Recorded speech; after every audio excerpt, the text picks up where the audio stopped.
Welcome to the Pool Nation podcast, where it's all pool talk. And we ain't talking about netting and jetting or splashing and dashing. We're talking about becoming a nation of pool pros. We talk about the latest products, trends, and training in the pool industry. Now let's welcome your host, with over a decade of industry insider experience and still the reigning champion of Marco Polo, Edgar De Jesus, and his co-host, John JJ Flawless, the fastest netter in the West, and Zach the Pool Boy Nicholas.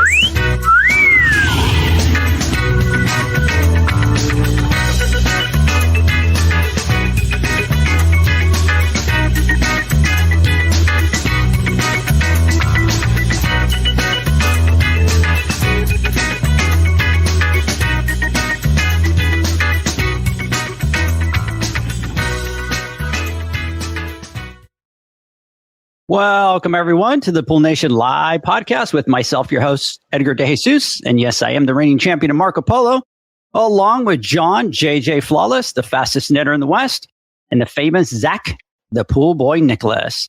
Guys and girls, every month we have the pleasure of having Bob Lowry join us on our podcast to answer questions that are sent from you pool pros out there. And this week is that week.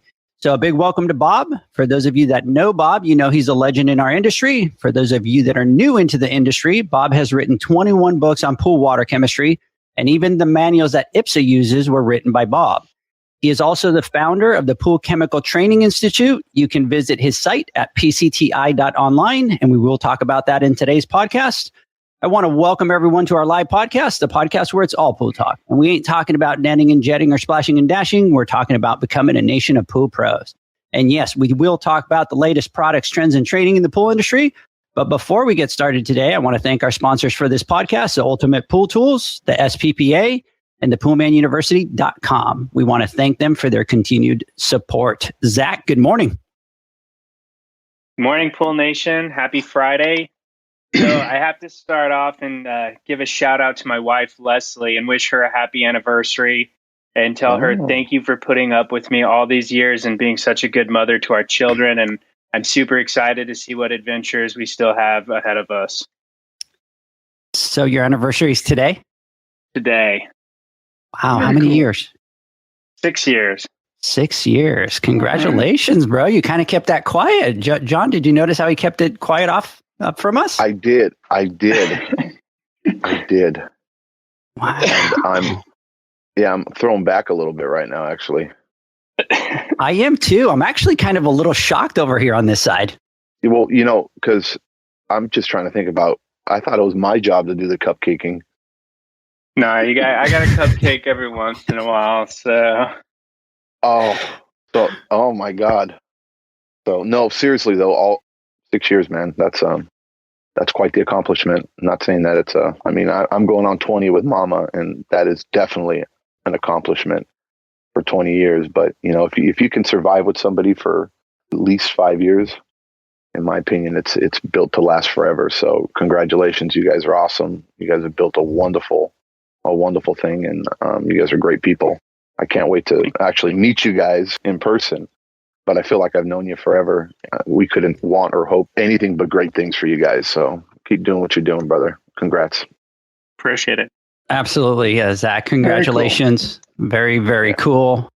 I still don't know, John, how I feel that he kind of kept that from us, but kind of thought that I knew everything about Zach, and he's just kind of hiding stuff from us like this. It just, I don't know. I kind of feel like a little hurt. I don't know. Maybe I'm being a little girly. I don't know, but I think he's a little gun shy because he saw what happened to me yesterday. I'm sure. Yeah. As soon as that's what I think what happened, and I don't blame him.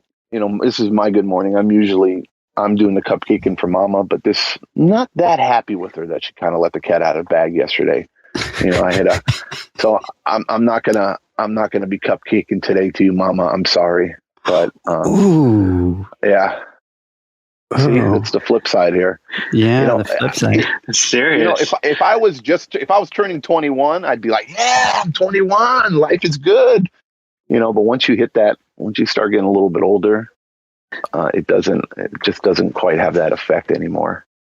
And apparently everybody's telling me that I'm over the hill now, and I woke up just a little bit depressed today. So I don't know who I don't know who would say that to you. And if anybody tells you or I hear that they're telling you that you're over the hill, I'm going to have a problem with that. So whoever's out there listening that says that to my boy, face it. We're going to square off. So yes, well, Zach, congratulations. Bob, good morning. Congratulations. You know, I was asked not too long ago about how many years I was married. I said, well, 43. My wife, Sylvia, said, we've only been married 10 years. And I said, yeah, but I was married 33 years to the other woman. Oh, my God. Tell me you slept on the sofa that night. That's hilarious, Bob. So anyway, I'm not so sure that was a wise comment, but he did ask how many years I was married. And truthfully, it was that, you know, for 33 and 10. So that's the analytical Bob, right? How long have you been married? 43 years. Yeah, 33 and 10. And I see myself grabbing the pillow and just kind of going, it's okay. I get it. Don't say it. I'm headed to the couch. I'll see ya. So amazing. So guys, I have a couple shout outs today before we get started here. And the first shout out that I want to go and give is to Thursday Pools. They reached out, and John, they're a fiberglass pool manufacturer.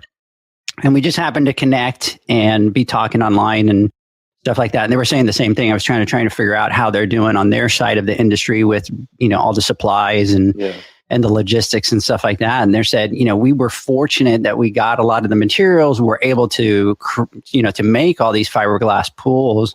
But the problem that they're having is just like everywhere else. The pool builders just can't get them in, fast enough. So anyways, love talking to you guys. Thursday Pools, manufacturers of the fiberglass pools. Always love that.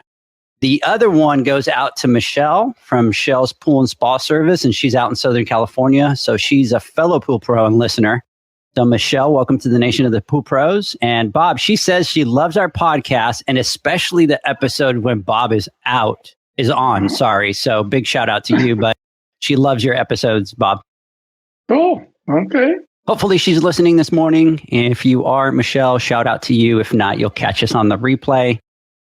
I want to say happy birthday to John. It was his 40th birthday yesterday, and Mama, as you know, let the cat out of the bag. John, I hope that you had a great birthday, and I want to thank you for your friendship and your dedication to helping our industry. You truly are one of the most unselfish people that I know. You're always helping guys and girls out there, and you never say no. So again, happy birthday, John. I hope you had a great one. I do have to tell you, my messages just went completely insane yesterday. I think more than any episode that we've had, any post that we've had, people were just like commenting and tagging and forwarding. It was hilarious. Oh my God. All day, my phone was just blowing up with DMs and messages and comments. And, I want to take some time to thank everybody who said some really kind words online. It's awesome. It really is. So I appreciate it. And, it's crazy. There's so many people. I mean, I know, and I've met quite a few of the people I speak to, but there's so many that I know and I know so well. And we've built friendships over the years, and I've never even seen them in person before. They all feel like friends and family out there. And for everybody who said something very nice to us yesterday, I greatly, greatly appreciate it. Thank you so much. It felt pretty good to hear those things. So thank you. I do have one question for you, John. Uh-oh. So I got a couple of DMs on Instagram yesterday from your customers wanting to wish you happy birthday.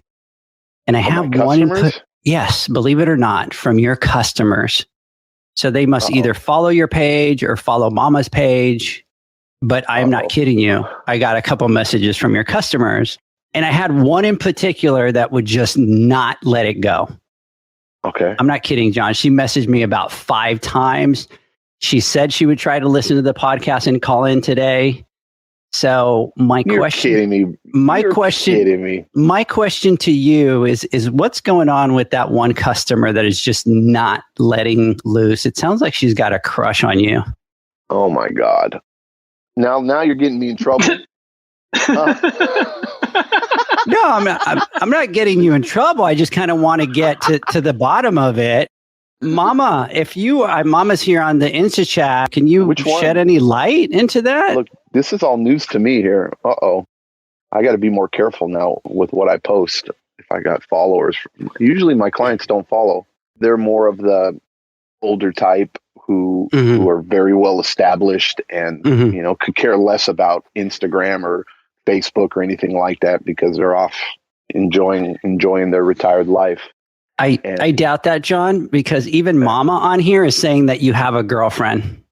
Uh-oh. And Zach is on the Insta chat saying spill the tea. So I have a feeling that there's more to this story than you're trying to share with us. Oh my God. So I think you need to spill the tea. What's going on? Bob, I need you to jump in here. I'm being ambushed here. I wasn't. You know what, my friend? You know what? Here, Bob, do you want proof? Do you want proof, John? Yes. Do you want proof of what I'm talking about? I do want proof. You do want proof. Okay. So listen to this because I'm not kidding. She messaged me about 5 times yesterday. And what she would do is she would just do the little voice recording instead of typing. And I downloaded this message. And this is what she said on her message. Listen to this, guys. And I know she's a customer because listen to the end of the message. Listen to this. Oh my God. This birthday song goes out to our John, the sexiest one on the Pool Nation crew. Happy birthday to you. I don't blush, bro, but you're making me blush, Happy bro. birthday to you. Oh, Jesus. Happy birthday, dear John. Happy birthday to you. Holy moly. Wow. Amazing. Oh my God. Hey, John, Oh my God. birthday wishes aside, my pool heater is not working and we're having a party tomorrow. So can you come out and take care of it today? We would appreciate it. Thanks. Now that's So do you want to explain what this is all about, John? Would you like to explain it? I'm speechless right now. I'm sweating. Yeah, this is crazy. Holy. So do you want to tell us who this customer is?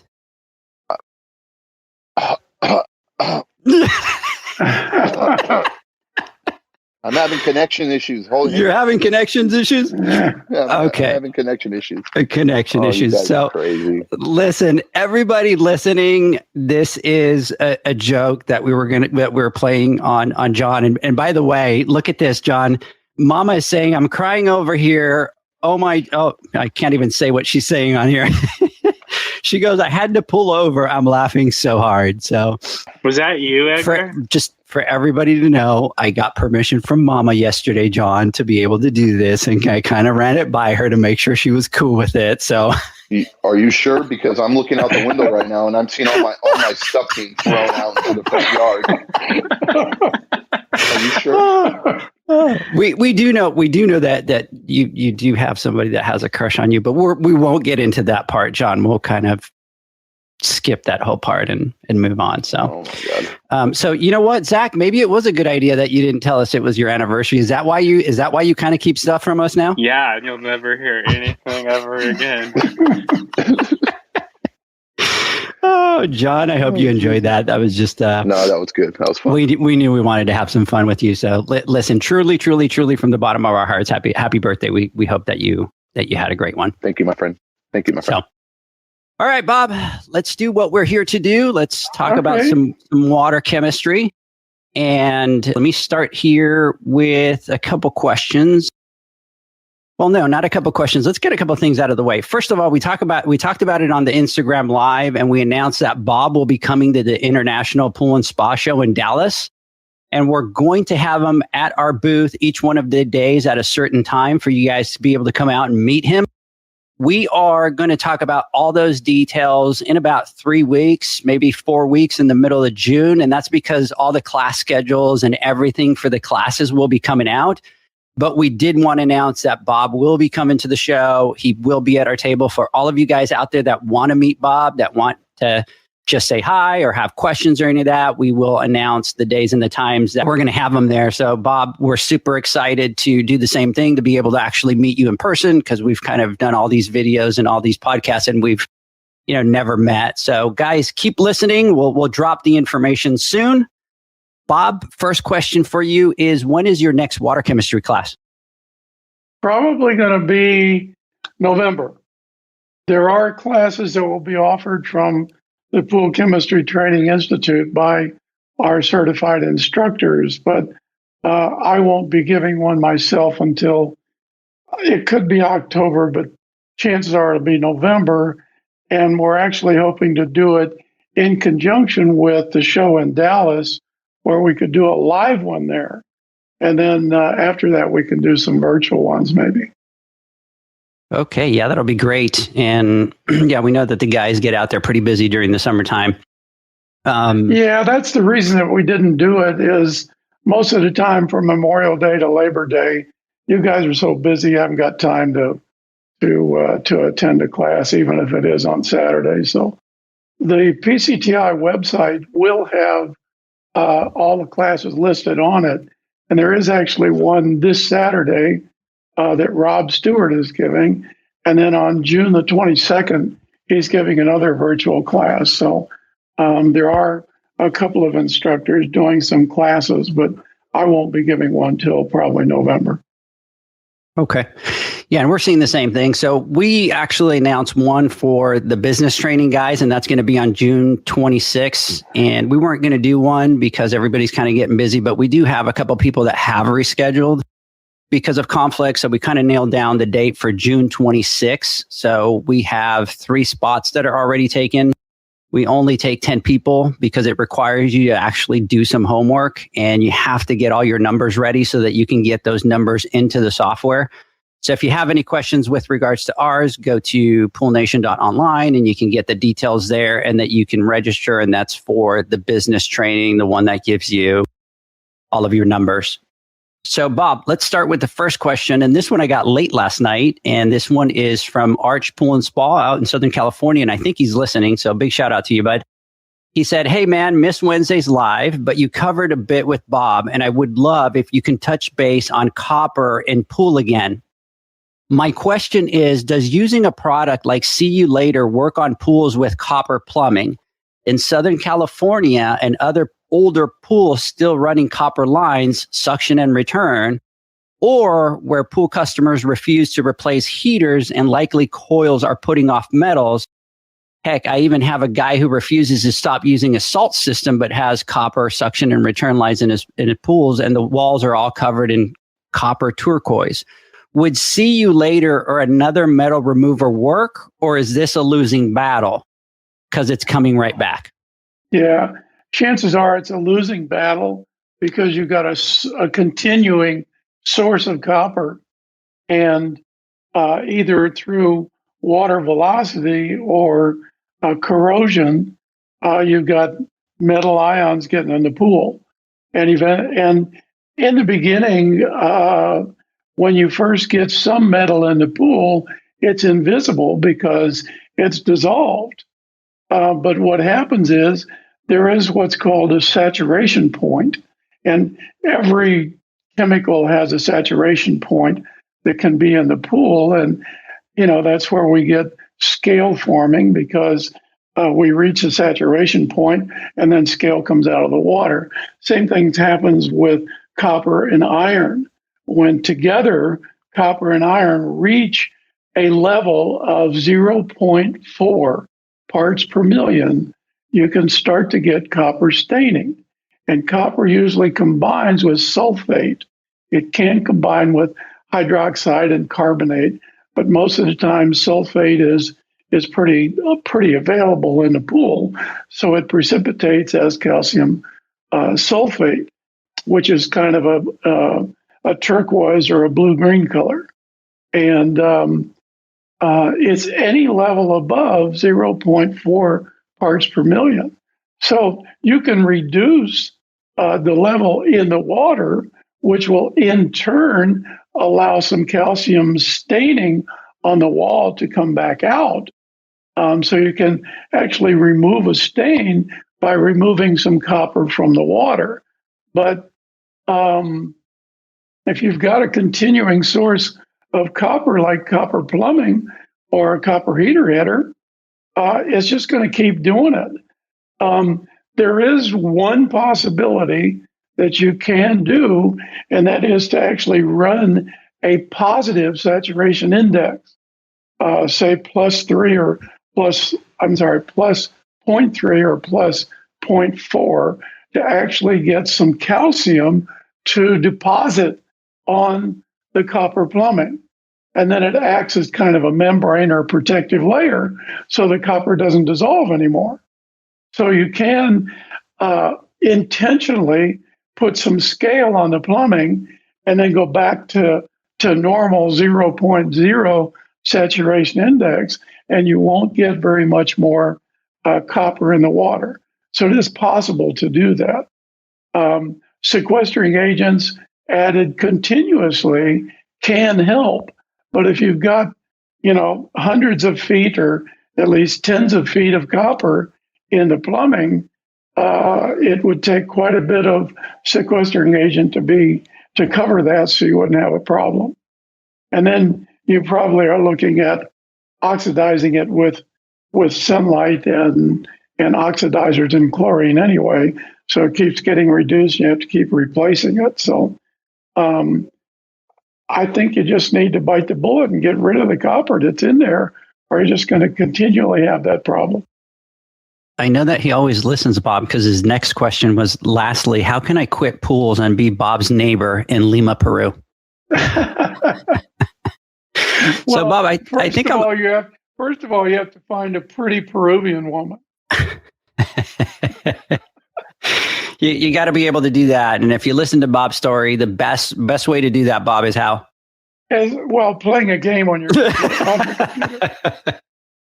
Right. That's how I met my wife. There you go. Playing a game on a computer. So the first thing that you need to do, Arch, is you need to start playing games on the computer in order to be able to do that. But you have to be careful. You could be playing with a troll in New York.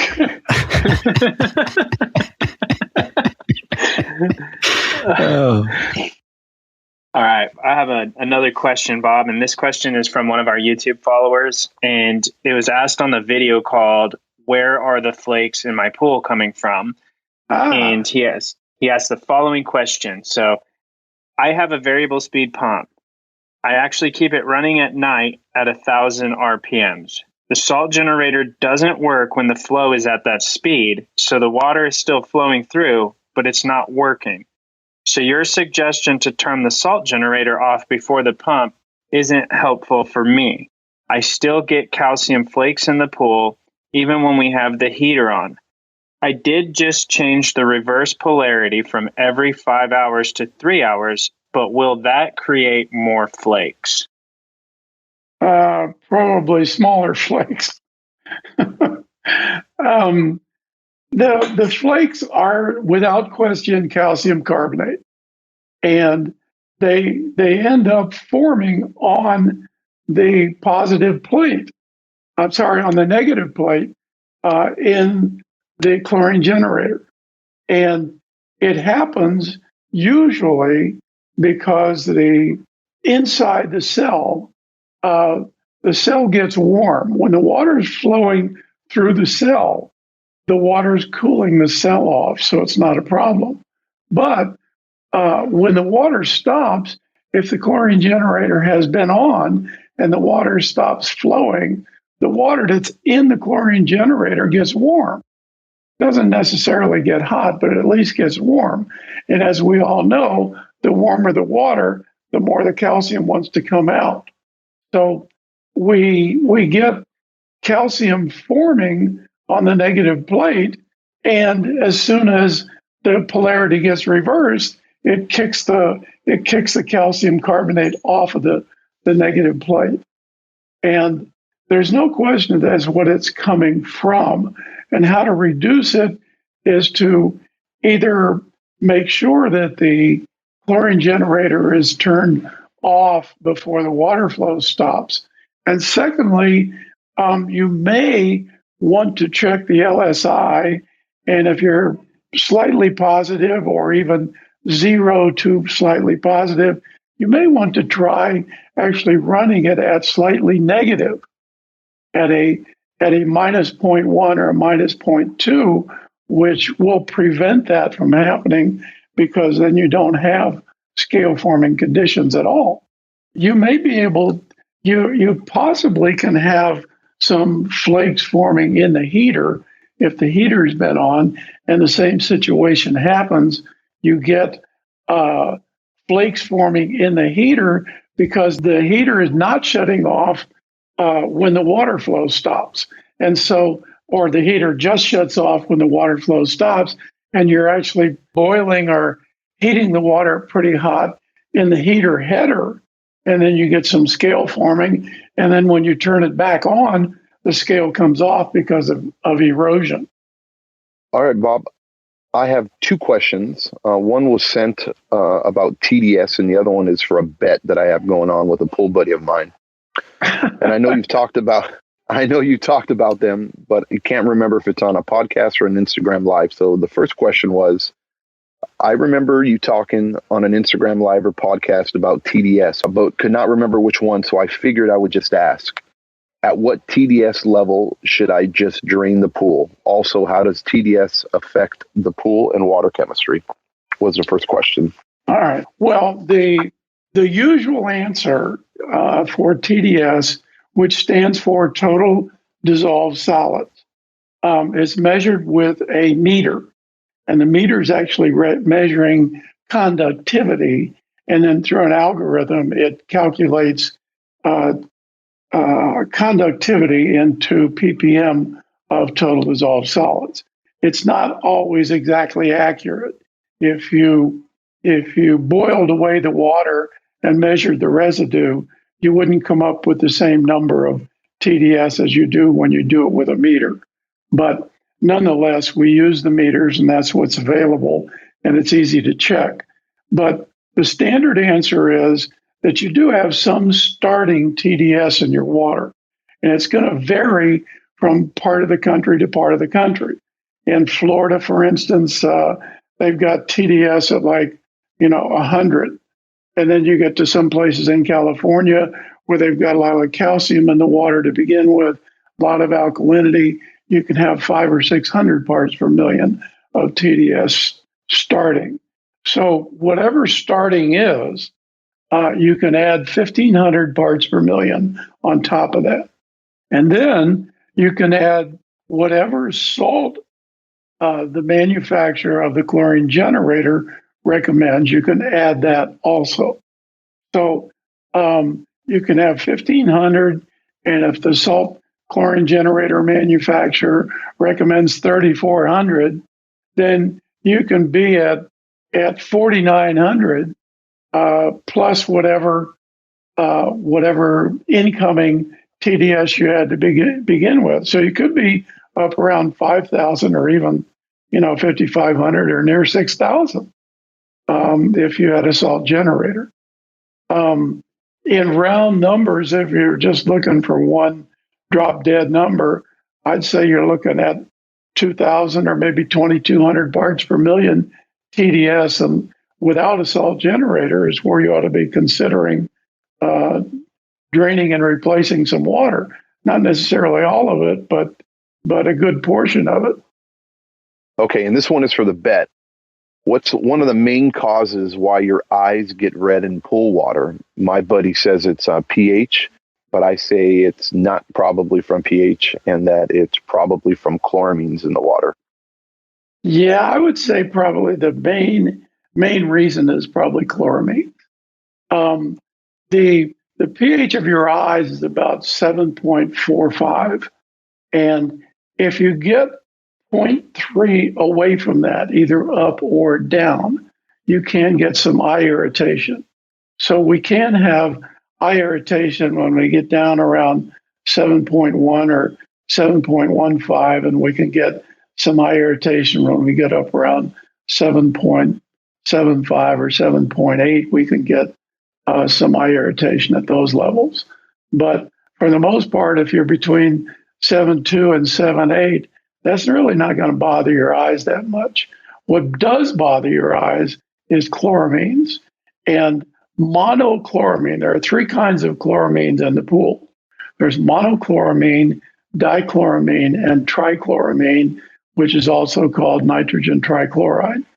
And the monochloramine, which is the most easiest to form in the pool, actually has a rate that you can tell it by smell at 0.2 parts per million. So only 0.2 parts per million, and you can smell it. And at 0.2 parts per million, it's also an eye irritant. And so it takes a very small amount of chloramine to be a body and eye irritant, and for you to be even able to smell it.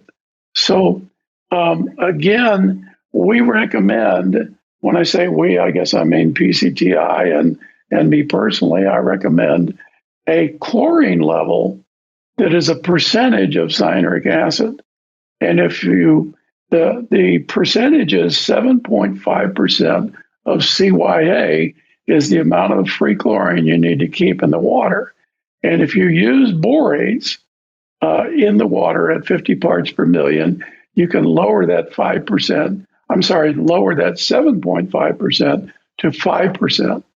And if you do that, your pool will always be at what's termed breakpoint or above.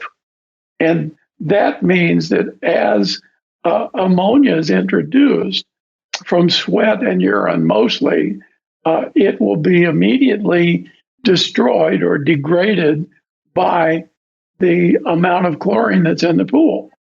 And the chloramines are formed when the ratio of chlorine to ammonia is low. When the ratio of chlorine to ammonia is high, the ammonia gets destroyed instead of combining with the chlorine. So again, that's the reason to keep the chlorine level at the recommended level of either 5% or 7.5%. You don't get any chloramine formation unless you have a big event. And by event, I mean all of a sudden you had 20 people jump in the pool or 10 kids get in or something like that. Then you may wipe out the chlorine to the point where chloramines could be formed. But assuming you don't have an event and just have normal bathers, a couple, 3 people or, up to 6 or 7 people, you're still going to have plenty of chlorine in there to destroy the ammonia as it's introduced. Zach, I know you have a question. Let's take a word from our sponsors. And also on our Insta chat, we got Dean from Big Family Pools that wanted to call in to ask Bob a question. So we'll do that. Let's take a word from our sponsors. When we come back, we will try to get Dean to call in and ask his question. And then Zach, we will continue with you after that. The SPPA is dedicated to the niche general liability insurance needs of pool and spa professionals. As industry leaders, we'll fight for you, protect you, and be there for you. We provide extraordinary service before and after the membership and insurance is in effect. Insured members of the program get the best customer support and have peace of mind that their alliance is their voice and always fighting for their program and insurance needs.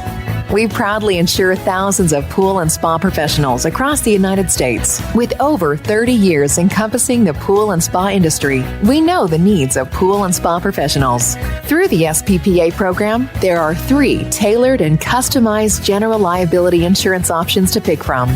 For more information on our programs and insurance options, visit our site at www.thesppa.com. The sound of you continually pitching pool care poles into the trash.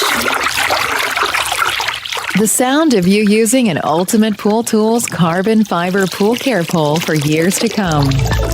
Go to ultimatepooltools.com or Instagram at Ultimate Pool Tools. Do you know the actual cost of the pool service you provide or the financial health of your pool business? If you don't, it can put you out of business. Pool Nation has created a business training that focuses on the financial side of your business. What we've done, guys, is we've put a training class together that focuses on 5 metrics that we've created. The goal is you do it, and by the time that you're done with the class, you have all those numbers, you have all that data. It is the only course that as you enter your data into our exclusive software, it will tell you how much money you are making or losing. It's that simple. We talk about the metrics, we talk about insurance, what to look for, we talk about billing software. By the time you are done with the training, you will know your exact cost to service a pool, fixed cost of cleaning, your average profit per pool, your average monthly rate, repair profits and profit percentage, and how much money you are actually making. And we have had people that have taken the class and had some cash flow issues, and they've made some adjustments with their billing software, and that's kind of solved that issue. During the training, utilizing our software, you will create your business profit and loss. Once you create your P&L, we will cover the fundamentals of the P&L and how important it is to the success of your business. For more information and the next training dates, visit www.poolnation.online. It's not about how much money you make. It's about how much money you get to keep. For more training dates, go to www.poolnation.online. Welcome back, everybody. We're talking to Bob Lowry. We're talking water chemistry. We have Dean calling in. Let me see if we were able to get him on here. Dean, are you there? I'm there. Are you there? How you doing? I'm doing well. John, can you hear me? I can hear you, sir. I can hear you. Well, with his old age over the hill these days, I don't know if he can hear anymore. There we go. Bob, last spring, I talked to you on the phone a couple times about borates.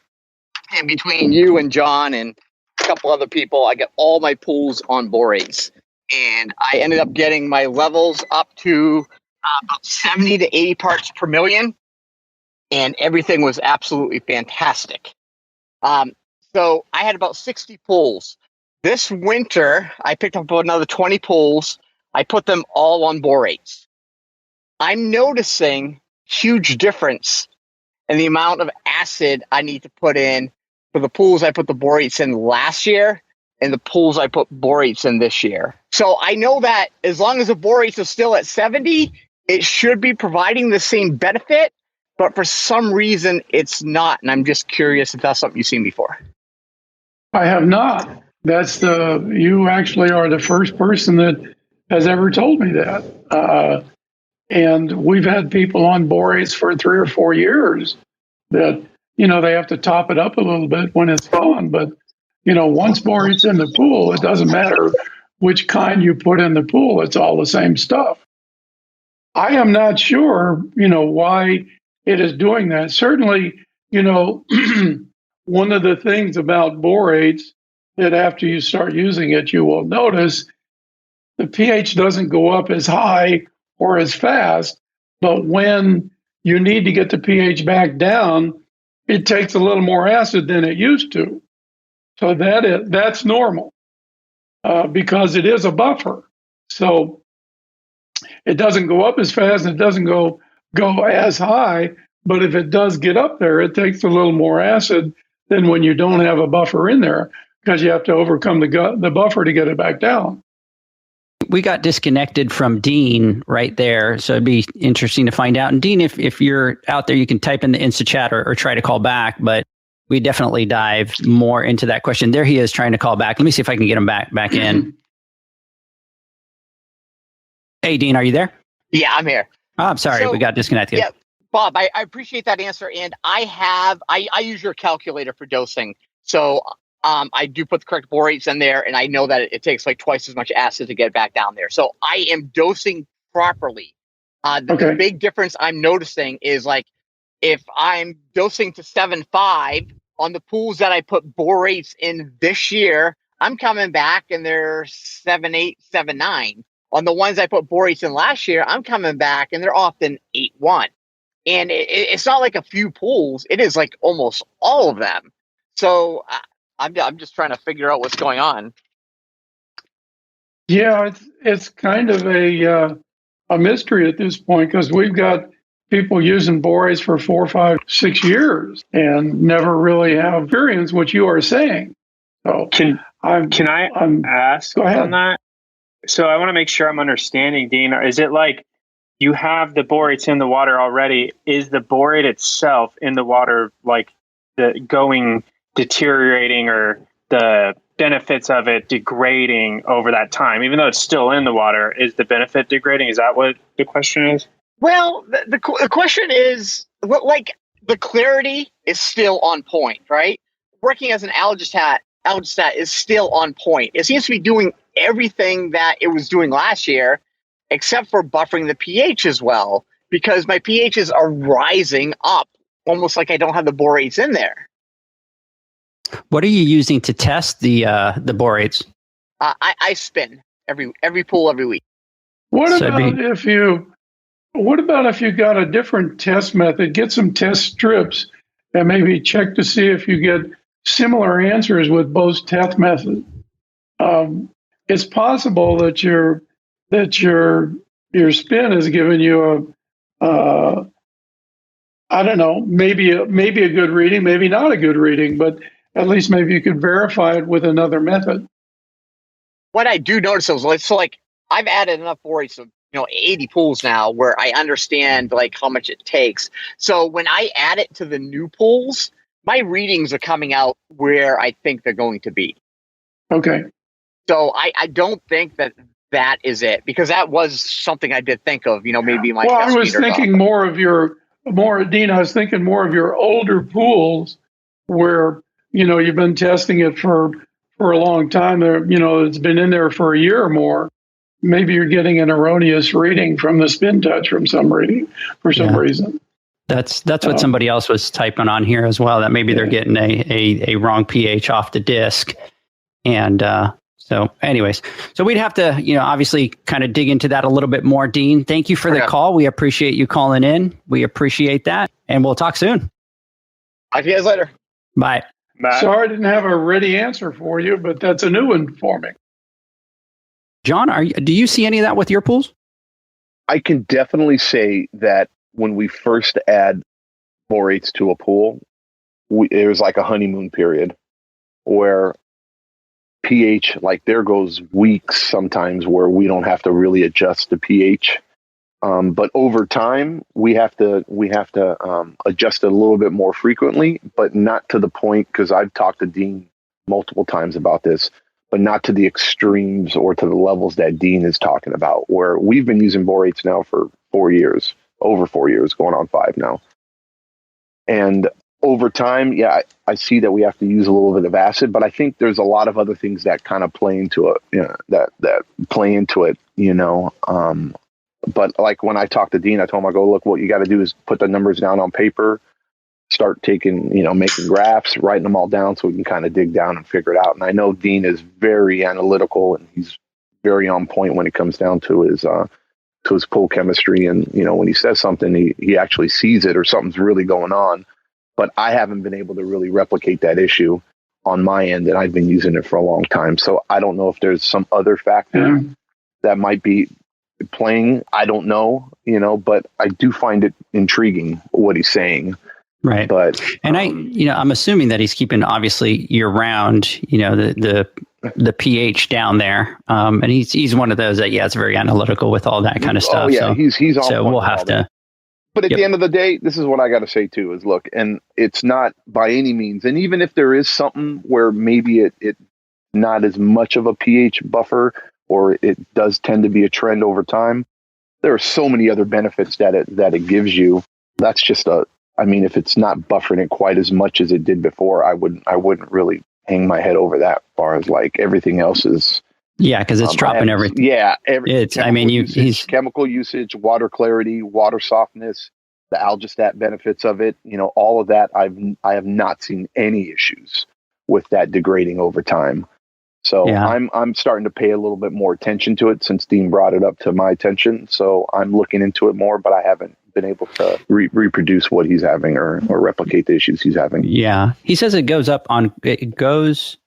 some on cold water. I balanced the LSI weekly, and then he said the same thing to you, John. That he says, John, I agree. I'd still use it. So I have a question. in this one, I'm really interested in because I haven't really run into this, but I've heard about it. So I have a pool with a pink slime, kind of a pinkish center that's surrounded by a flat gelatinous mass. In doing research, it says that these bacteria can usually be tracked to some swimmers who have recently visited a coastal area where this type of growth is common. Can you explain what this is? Pink slime is a bacteria. Most people think it's an algae of some kind, but it is a bacteria. Whether or not it comes from a coastal area and whether or not it even comes from a swimmer is probably one of those questionable things. But we do get it in some pools, and it is a bacteria. And the great thing about bacteria is it doesn't take very much chlorine to kill it. And the pink slime does tend to be just a kind of localized in the pool. It's not generally all over it. It's in one or two places in the pool. We see it sometimes in the skimmers a lot. And even though I don't recommend it, one of the things that works great if you get it in the skimmer is just to put a trichlor tab in the skimmer. And a few days later, the pink slime's gone. So it doesn't take very long to get rid of it that way. It is a bacteria, and just like any biomass, chlorine and scrubbing are good for getting it off. Now, Bob, what are the types of algae that we have? We have that pink slime. We got black algae. Well, you have black algae, mustard or brown algae, yellow algae. They're all kind of in the same category. And then you've got green and blue-green algae. So you've got, 3 or 4 kinds of algae. And in one of the books I wrote, there is, I think I say there's more than 121,000 kinds of algae. And in a pool, there's probably about 60 to 70 kinds of algae that can be in a pool. So from an algae standpoint, there's not too many kinds of algae can be in the pool. Bacteria-wise, now we're talking about a whole other game. It's all the bacteria that can be on people's bodies and stuff that drops in from the air and whatever. So there can be hundreds of kinds of bacteria in the pool. But the good news is that it takes a real small amount of chlorine to kill it. We know that algae, most algae, is killed by 0.5 parts per million of HOCl. 0.5 parts per million HOCl kills bacteria, kills algae, and bacteria is easier to kill than algae, but it takes even less chlorine to kill bacteria. Bacteria, however, do secrete a kind of a protective layer over themselves, as does algae. And if they get a chance to get a foothold in there, then you get a biomass, and it's kind of underneath a dome. So it can be a little difficult to get rid of. But that's why we add high levels of chlorine or algicide and brush. The brushing actually opens up that dome to get some of the sanitizer or algicide in there to get rid of it.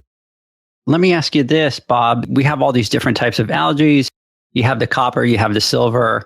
If somebody is using the copper, will that treat all those types of algae, or do they have to kind of look at it and go? Actually, copper will kill all kinds of algae. It is an EPA approved algicide, so it will kill algae. The question is, how long is it going to take? And nobody has an answer to that because we don't have a way to determine how much algae you have.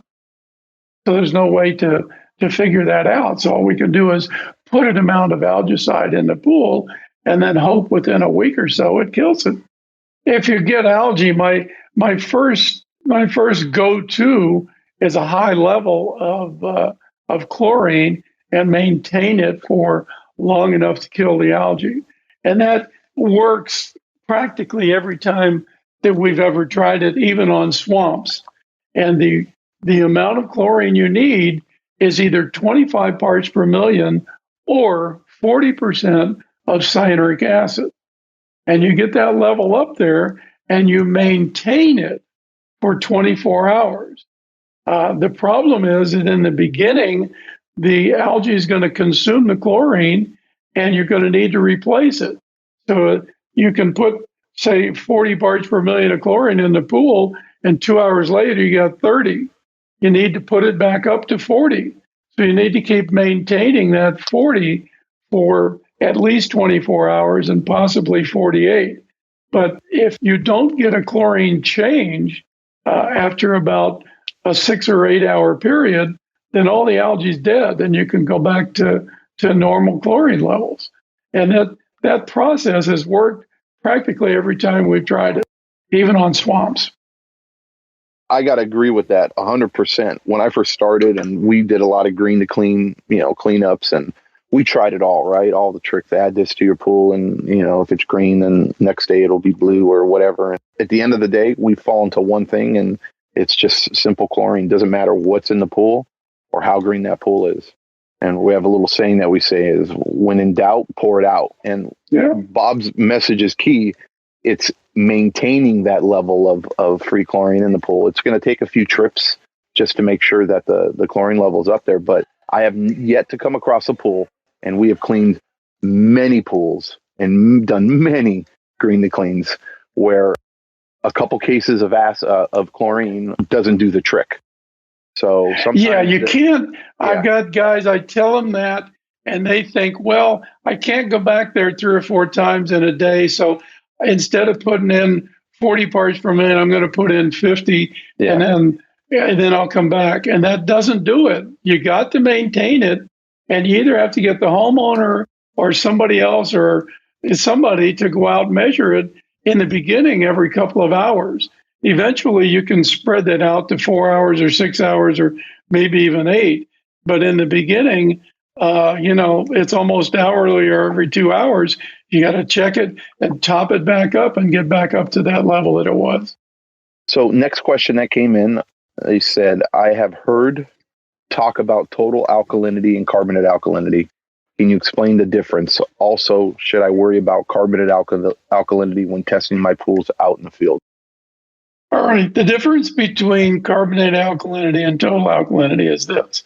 If you take 1/3 of cyanuric acid and subtract it from total alkalinity, then you will have carbonate alkalinity.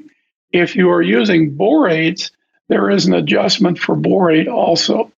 It's fairly small at a pH of 7.5. The adjustment is about 6 or 7 parts per million.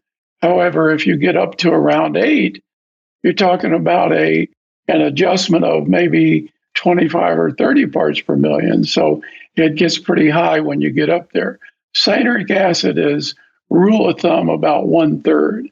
So carbonate alkalinity is total alkalinity minus cyanurate, 1/3 of cyanurate, and the adjustment for borate. And that's how you get to carbonate alkalinity. Carbonate alkalinity is what's used when you calculate the saturation index.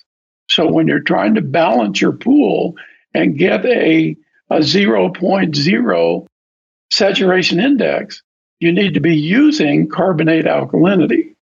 And most of the tables and equations that you see out there have that adjustment in it. If you use an app, such as the NPC LSI app, you put in the raw numbers and the calculations are already in there to get to carbonate alkalinity and make the adjustment properly for saturation index. So it's already in there.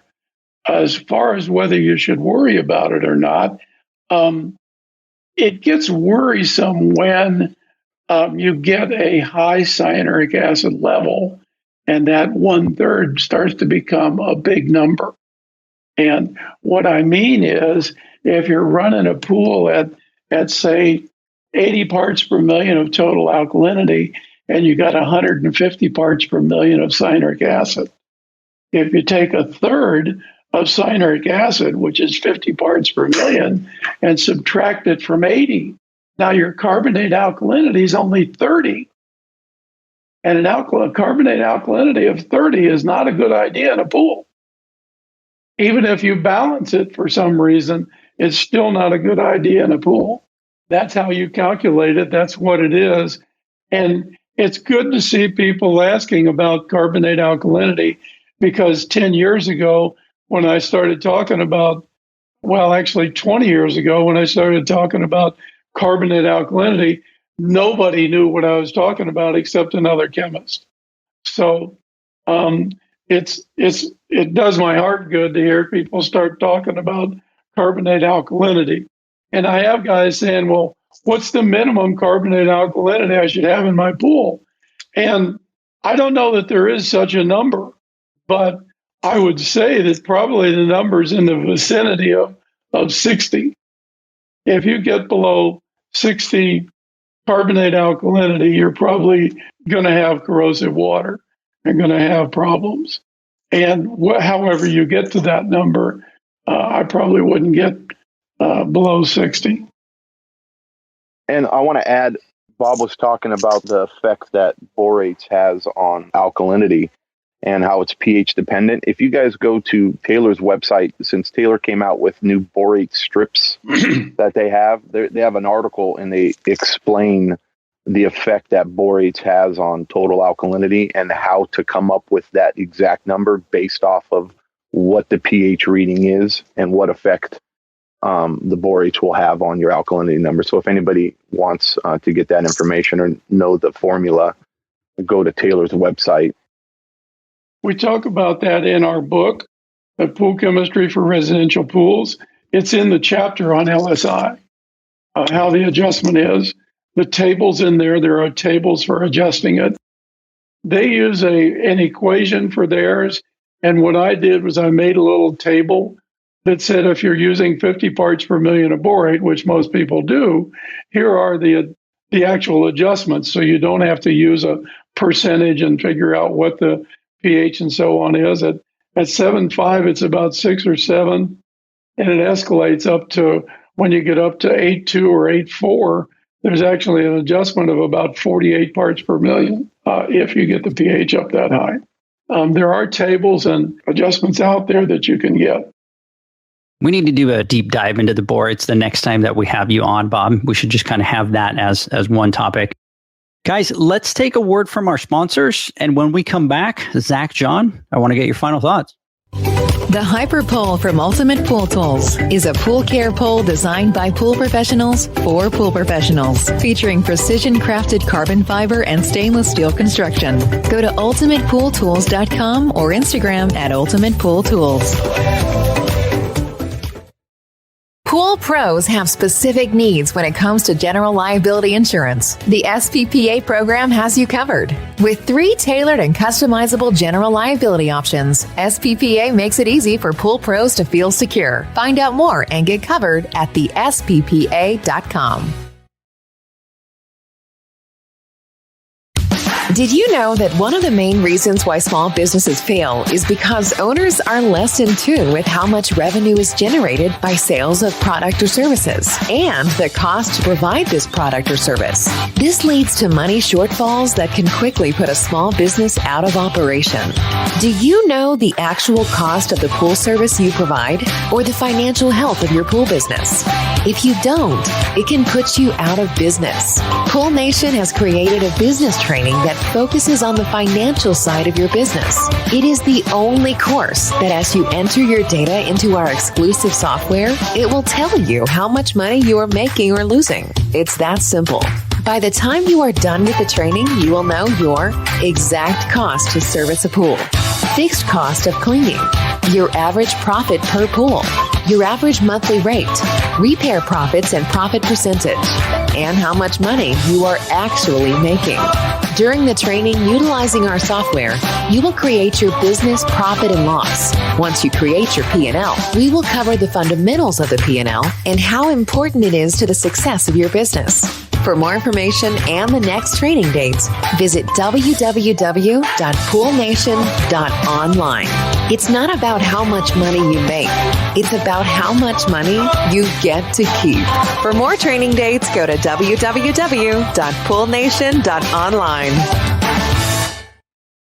Welcome back, everybody. We're talking to Bob Lowry today. We're talking water chemistry. Zach, John, I really enjoy these podcasts with Bob, and it feels like I'm done listening to the podcast, and I almost want to just go back and do pools to just kind of put some of the stuff into play. Oh yeah. So, John, final thoughts. Let's jump with you. I mean, I'm just sitting here thinking throughout the whole podcast, and especially towards the end, I'm just kind of going and I'm thinking, I'm like, wow, how things have changed. And, you know, I haven't been in the pool industry a really, really long time, but I've been in it long enough and I understand pool and I know how it was just 4 or 5 years ago, just the dialogue and the talk, how it's just stepped it up so many levels just recently, especially within the last couple years, as far as chemistry talk and really digging down and understanding pools and why things are happening, you know, and how they're happening, where before people couldn't even care less. You would talk to them about these things and borates and pH buffering and you know, carbonate alkalinity and where all these things. And to them, it was just like whatever. And it's like as if you're crazy. At least that's how it was, my perspective wise, when we used to talk shop and talk about these things before. But the level of engagement has increased like 100-fold. And it's exciting to me because it just makes me feel like, you know, our industry is growing and becoming that much more professional, right? And where people are starting to really take their job seriously and understand that to do a really good job at this, or to do a great job at servicing pools and maintaining water chemistry, takes a certain amount of knowledge and dedication and understanding. So I appreciate, like, you know, just having these episodes with Bob and him doing the lives and these podcasts and just getting this information out and talking it and reinforcing these things is just, it's just a wonderful thing for us and as an industry, because I could just see it. We're really growing. So again, Bob, thank you so much for jumping on and doing these podcasts with us. I love learning something new every time. Zach, final thoughts.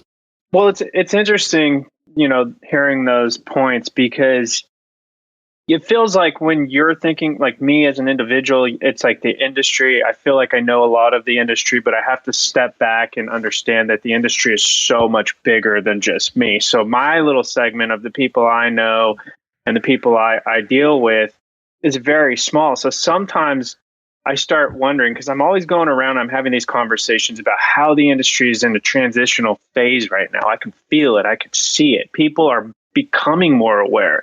They want to be more professional. They want to be more customer service oriented. It's like our industry is finally waking up. But then I sometimes stop and I think, well, maybe this is just my segment of the industry, just the people I'm associated with.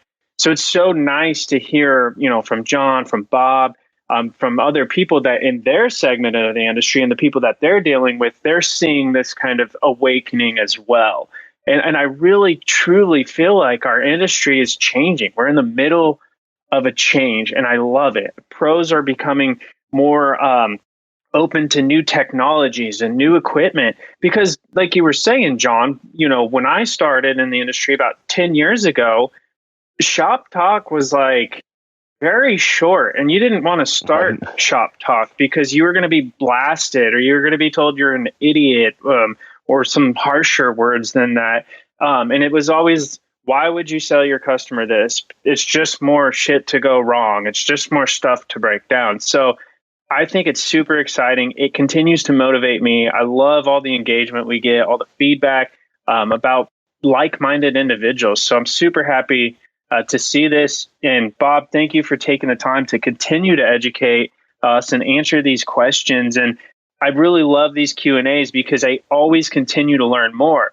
And it's just a trip to me because a question is asked 10 times, 10 different ways, and 10 answers are given. And every single time I learn something more. And it's just one more piece to that puzzle to make this complete picture on that question. So Bob, thank you. I know we have a long growing list of questions from pros out there, and I'm excited to continue to ask these questions and hear these answers because, again, we can never learn enough, and every time I just continue to learn more.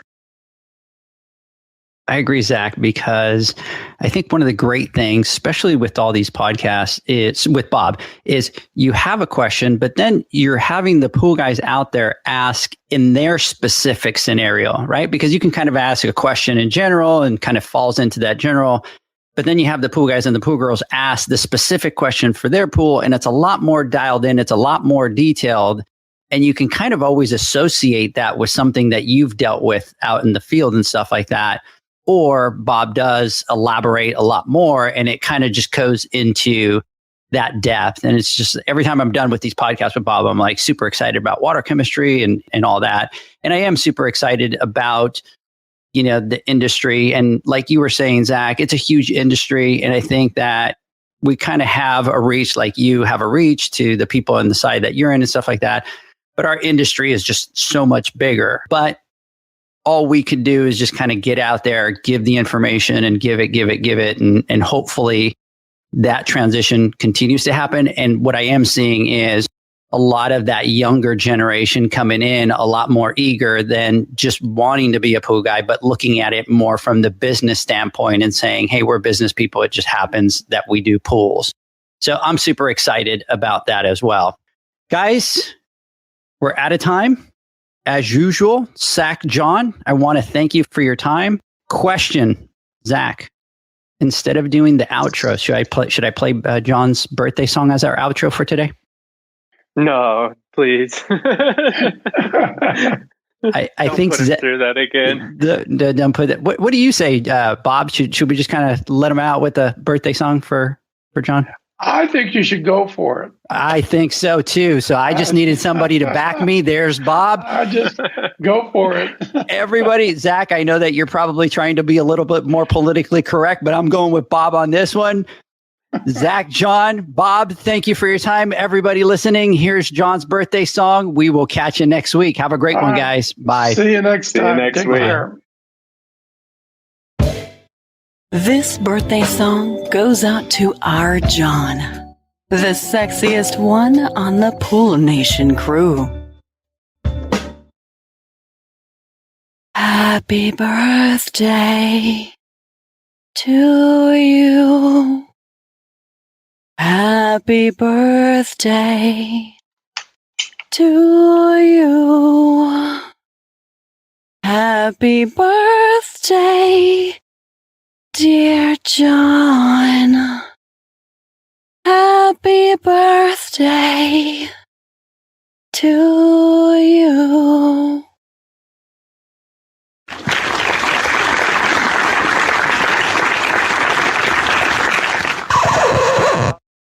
Hey, John, birthday wishes aside, my pool heater is not working, and we're having a party tomorrow. So, can you come out and take care of it today? We would appreciate it. Thanks.